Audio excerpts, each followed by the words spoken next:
The room had already gone quiet before it happened. Not the silence of an empty space. The silence of 30 people holding their breath at the same moment without agreeing to. The kind of silence that arrives before something, not after. It was late in the afternoon on a day in March 1967, in a rented gymnasium on the edge of Los Angeles, where the afternoon light came through high windows at a low angle and cut across the wooden floor in long, pale strips. Bruce Lee was in the middle of a demonstration, one he had done dozens of times, could do in his sleep, could do blindfolded on a bad day. And he stopped. Not slowed, not hesitated. Stopped. The man he was demonstrating for was standing at the far end of the room. He had arrived with a small group, 5 or 6 people, and nobody in that group introduced him by name.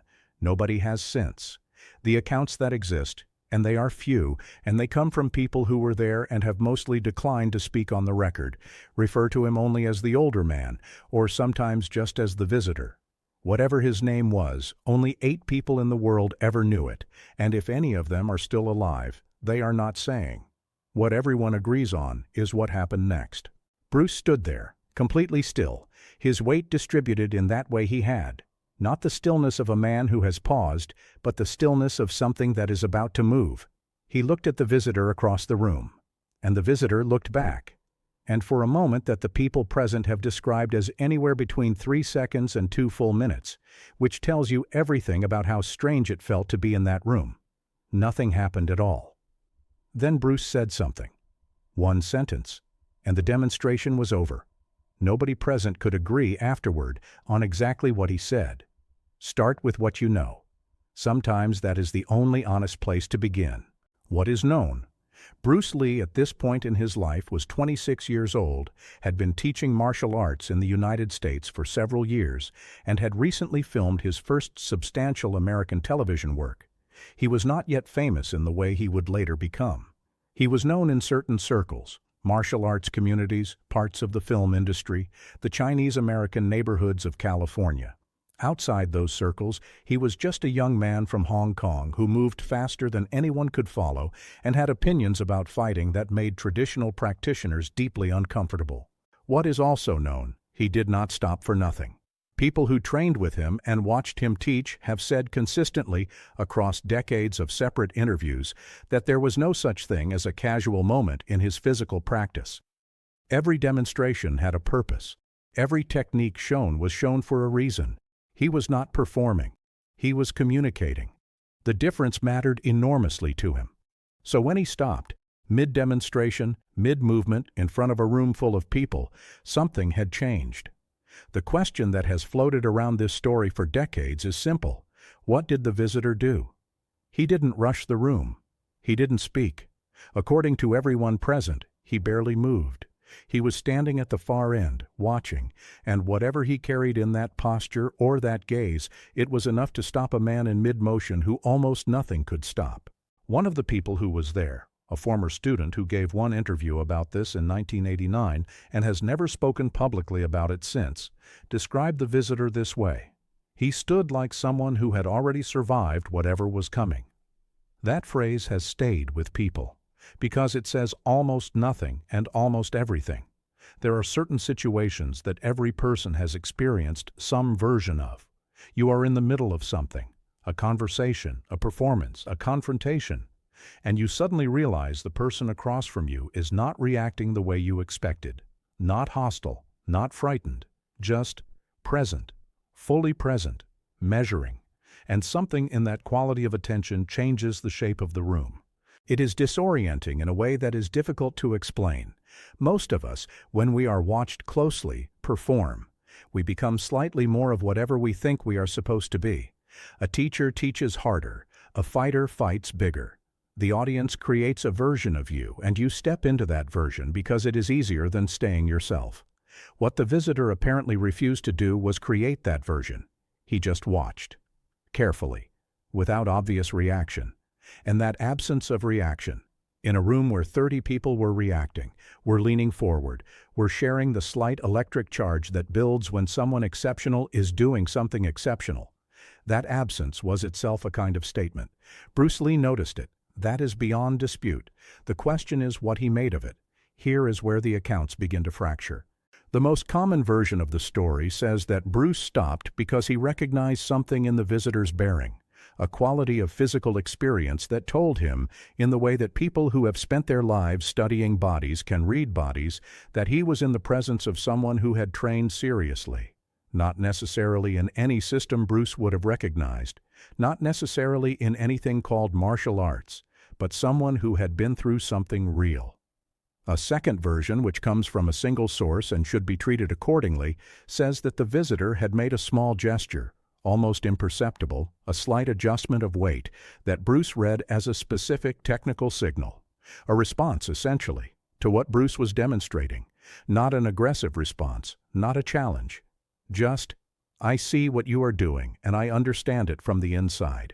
A third version, which I find the most interesting and the least provable, says that nothing specific happened at all, that the visitor did nothing, and that what stopped Bruce was the absence of anything to read, not a signal, but a silence.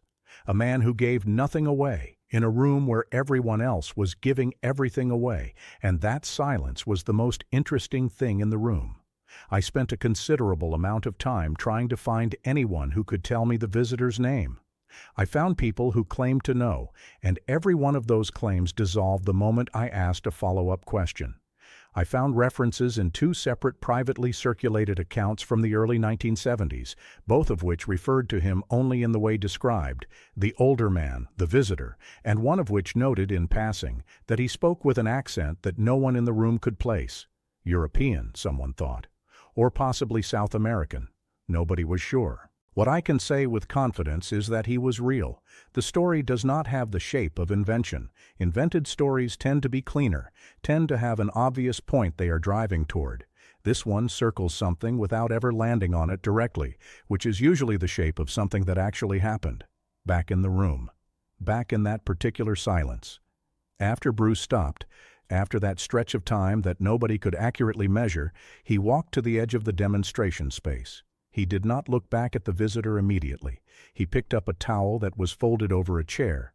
He took his time with it, and then he said something to the room in general, not directed at the visitor, not directed at anyone in particular, that his students later remembered as the only time they ever heard him describe a physical principle by saying they weren't ready to understand it yet. Not that he wasn't going to explain it, not that it was a secret, that they weren't ready. The demonstration ended there. The group the visitor had come with left shortly after. The visitor himself, according to the accounts, left without speaking directly to Bruce. They did not apparently exchange words. And then he was gone, and only the people who were in that room knew his name. And over the following years, one by one, most of them declined to share it. Now, why would they do that? This is the question that sat with me longest. Not who the man was, but why the people who knew would protect that information across decades. Because whatever it means to say only 8 people know a name, it means at some point those people decided, collectively or separately, that the name was not theirs to give. The simplest explanation is that the visitor asked them not to, that he had reasons, privacy or something more complicated than privacy, for existing outside the record of this story. The more interesting explanation, and the one I cannot prove but cannot dismiss, is that the protection came from Bruce himself. That after whatever happened in that room, whatever he understood about the visitor, he made clear that this was not a story he wanted attached to a name, not because it reflected badly on anyone, but because making it a story about a specific person would reduce it to the wrong kind of story. Bruce Lee spent most of his adult life in friction with systems, with martial arts traditions that protected technique as property, with film industries that knew what box they wanted to put him in, with the general human tendency to name a thing and then stop looking at it. One of the ideas he returned to repeatedly, in his writing, in his teaching, in the interviews he gave, was the problem of the category. The moment you decide what something is, you stop seeing what it actually is. The label becomes the thing, and the thing disappears behind the label. A named opponent is a story with a known shape. An unnamed visitor is a question that stays open. Maybe that was the point. Maybe, and this is speculation clearly, what happened in that room was not about the visitor being dangerous or skilled or mysterious in some cinematic sense. Maybe what happened was that Bruce encountered someone who refused the category, who stood there without performing a role, without signaling what they were, without giving the room anything to label. And the only honest response to that, for a man who built his entire philosophy around seeing clearly, was to stop and acknowledge it. There is a concept in the martial arts that Bruce spent a great deal of his life articulating, a concept he borrowed from Zen and bent into something practical, the idea of no fixed form, the idea that a fighter who has committed to a style has also committed to its limitations. The most dangerous opponent is not the most skilled. The most dangerous opponent is the most unreadable, not because they are hiding something, but because they have not decided yet what they are. The visitor, by every account, was unreadable, not threatening, not hostile, not performing mystery, simply not yet decided. Standing in the room in a way that made every assumption people brought into the room feel slightly premature. One of the students who was there that day in the same 1989 interview said this: "He looked like a man who had been many things and had stopped keeping track of which one he was supposed to be right now." Bruce Lee stopped the demonstration. He said something no one could fully agree on. The visitor left without speaking, and for 50 years the name has stayed with the 8 people who know it. But here is what I keep coming back to. After the group left, after the room cleared, Bruce resumed training. Alone, for 2 hours, according to the student who stayed behind to clean the gym, not demonstrating anything, not teaching, just working. The same movements over and over at a pace and with a focus that felt, this is the word the student used, private, like he was responding to something, like the demonstration that got interrupted was continuing, but now in a form nobody else needed to see. Whatever the visitor gave him, it was not a threat. It was not a lesson, exactly. It was more like a question. The kind of question that does not demand an answer out loud, that only asks you to go somewhere alone and work. Most of us will never be stopped in the middle of doing something we are extraordinarily good at by someone who has no obvious power over us, simply because they looked at us in a particular way. Most of us operate in rooms where the audience creates a role for us, and we step into it without noticing we had a choice. But the experience the story is pointing at is not foreign. You have had a version of it. The moment when someone sees through the performance to the question underneath, when you realize, mid-sentence or mid-action, that you are being witnessed more completely than you were prepared for. And the 2 options open up. Go faster, perform harder, fill the space with more of whatever you were already doing. Or stop, actually stop, and acknowledge that something more interesting than what you were demonstrating has just entered the room. The visitor's name doesn't matter. That is probably why 8 people kept it. What matters is the decision Bruce made in that 3-second or 2-minute pause, and every account agrees it was a decision, that there was nothing involuntary about it, to honor the interruption rather than overpower it. To let an unreadable presence be more interesting than his own demonstration, to choose in front of 30 people the more honest thing. He was 26 years old. He was already exceptional. And he stopped. Not because he had to, because something in the room was more worth paying attention to than what he was doing, and he knew it, and he let himself know it in public. The student who stayed to clean the gym that evening said that when he finally left, hours later, Bruce was still working, still alone. The late light had gone by then. The strips across the floor had disappeared. He was moving in the dark, and the sound of it, not a grunt, not a breath, just the sound of controlled motion, was coming from everywhere and nowhere at once. The student stood at the door for a moment, watching without being seen. Then he left because it felt wrong to stay, like walking into something private, like walking into the middle of a conversation that had started before he arrived and would not end when he left.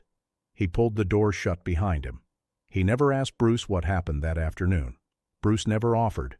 And the name of the man who made Bruce Lee stop mid-demonstration in a gym in Los Angeles on a March afternoon in 1967, stayed inside the room with the 8 people who knew it, and it has been there ever since. You might decide that is unsatisfying, that a story should deliver its secret. But the secrets we carry without speaking, the encounters that change something without being explainable, the moments that sent us alone into 2 hours of work we couldn't fully name, those are not the stories that need a name attached. They need to be true. They need to be real. And the truest, most real thing about this particular story is the image at the end of it. A man in a dark gymnasium, alone, moving, answering a question only he could hear.